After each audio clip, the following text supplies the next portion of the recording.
Kelly, and I'm the visual design teacher. Today we're going to be talking about visual hierarchy and some different techniques that you can use in your designs to complete them. So first, when talking about visual hierarchy is, what is it? Well, hierarchy is a process that designers use in order to draw people's attention to different parts of their design.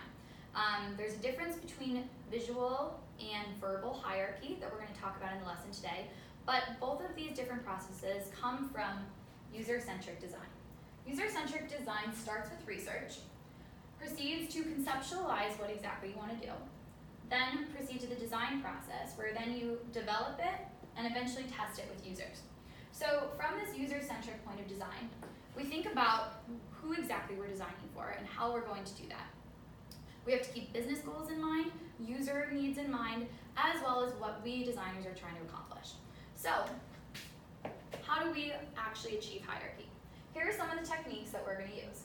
Contrast between light and dark colors or different parts of the page. Alignment, how we align our designs as well as type.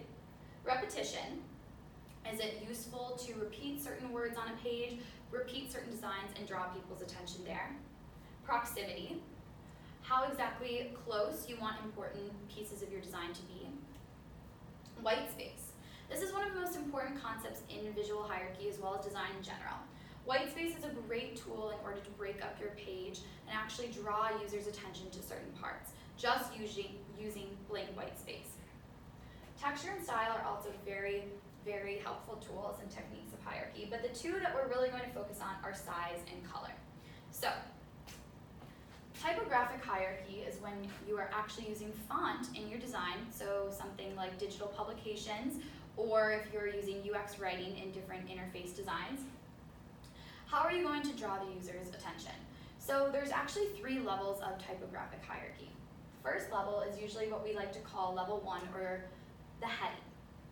Level 2 is usually the subheading, and level 3 is the body copy.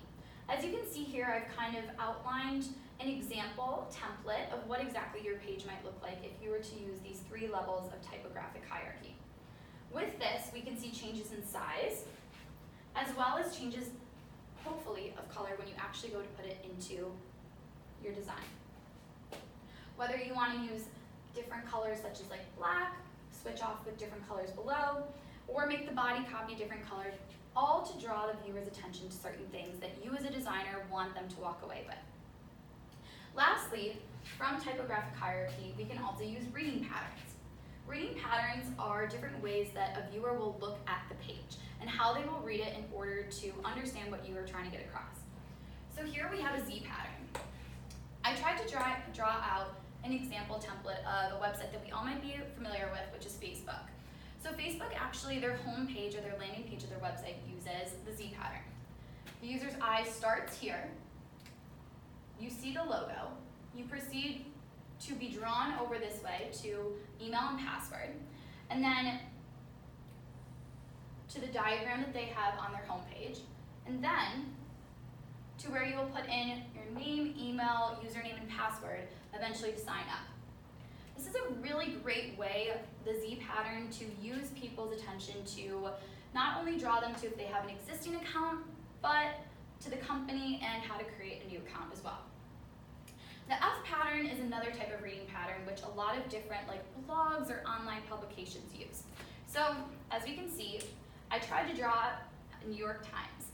New York Times puts their main heading here, and then different home buttons and links to pages. So here we can already see the top of the F forming.